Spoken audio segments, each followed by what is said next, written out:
Bonjour à tous, on se retrouve pour le prestigieux prix de la Côte d'Azur, direction l'hippodrome de la Riviera à Cannes-sur-Mer. J'espère que tout le monde va bien.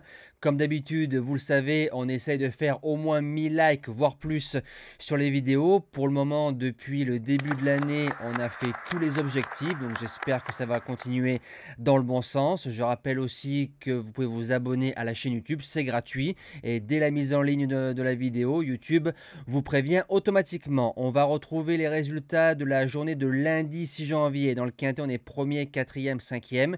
Il y a eu des surprises comme je l'attendais.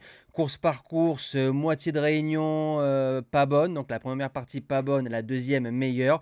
Et on fait un 2 sur 3 avec les objectifs. Il y en a un qui finit quatrième. On a manqué un peu de réussite sur le repéré numéro 1. Présentation de la course de jeudi. Alors c'est le prix de la Côte d'Azur en réunion en course 1, départ 13h55, 2 poteaux de départ, parcours de tenue, 10 en tête, 6 aux 25 mètres. Et c'est un très beau plateau qui nous est proposé sur l'hippodrome de Cannes-sur-Mer. En base gagnante, le numéro 6, King Cole, qui a couru 3 courses à Cannes-sur-Mer pour 3 victoires. Il a l'avantage de démarrer, d'attendre ou de pouvoir aller devant. Je vois 2-3 chevaux pour faire du train dans cette épreuve. C'est un cheval qui affronte un lot plus relevé que d'habitude. Il vient de faire sa rentrée du côté de Bordeaux. J'ai regardé un peu son pédigré du côté de ses anciennes courses. Il rentre bien et il répète. Et je me dis, après voilà, moi je suis pas driver. Si on arrive à le driver off dans la première partie du peloton, il peut faire 1000 mètres tout seul. Et à 8 ans, en affrontant les plus jeunes, il peut s'imposer. En deuxième base, le numéro 9, Idéal San Leandro. Alors à Cannes-sur-Mer, c'est deuxième, sixième, troisième, premier, deuxième. Donc ça lui fait un 4 sur 5 dans les 3 premiers. C'est un bon taux de pourcentage de réussite. Il est deuxième du Grand Prix à Florence derrière Vivid Oesa. Ça, c'est plutôt pas mal. C'est un cheval qui va devant, qui est dur. David Beckert qui est à la drive, qui est l'une des meilleures mains sur les programmes de Cannes-sur-Mer. Et en digne fils de Timoko, il a pas mal de rats. Et tête et corde, il va aller loin. Pour les chances, le numéro 7, Kyriel, c'est une jument qui a déjà gagné groupe 2 à Vincennes en battant un certain Cocktail du Dain. Pour le moment, au vu de ses rentrées, elle n'a rien montré. Elle s'adapte pratiquement à toutes les pistes qu'elle a courues hors Vincennes, donc ça veut dire Laval, Nantes et Graigne.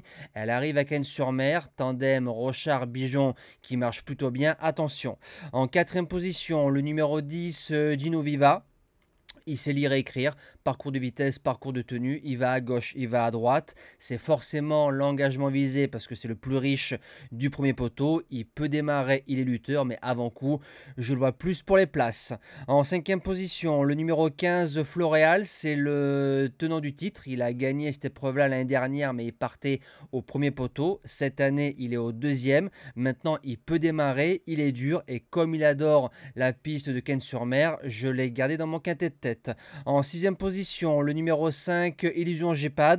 Alors c'est la course visée comme pas mal de concurrents au départ de cette épreuve au premier poteau. Déféré des 4, Raffin qui en tire la quintessence. Maintenant, elle n'a pas les moyens de se battre face à certains chevaux qui vont devant. Maintenant, dans une ligne droite bien préservée, elle va en doubler plus d'un.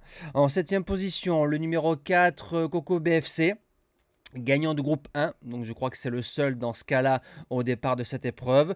C'est un cheval qui a 4 courses de rentrée. Il a gagné son groupe 1 à Vincennes dans le prix Bold Eagle. 2 victoires à Turin. Franck Ouvry qui le connaît, débarque à Cannes-sur-Mer, déféré. Et je me dis que Coco, c'est un cheval qui peut amener de l'argent dans ce quintet. Et je termine avec le numéro 2, Dolce Vicky. Alors c'est le 3e du Grand Prix des Nations derrière Always a K et Go and Boy. Et je dis ça, je dis rien. Ensuite, 3e du Grand Prix à Florence derrière Idéal San Leandro. Maintenant, la qualité, il l'a.